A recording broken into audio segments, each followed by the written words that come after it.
Now then, if you go to your iTunes, we've got here, I'll turn this down. At the bottom there you see sync. If you don't see sync at the bottom, just click on the red triangle with the 3 red circles. You see there, tick by iPhone, make sure sync's ticked.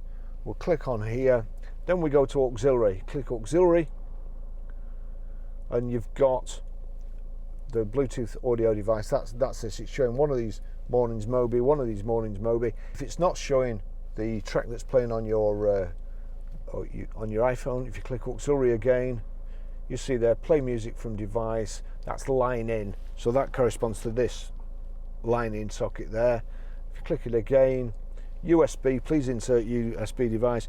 USB, that's the device there. So it's going to take you possibly up to 3 presses of the auxiliary. Now then, if I turn this up, turn it up there, still not playing because it's turned down on my phone, but the sound system in this is ideal for anybody really.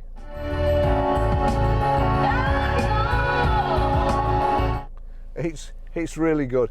Simple system to use, probably one of the best and easiest. Really, really good.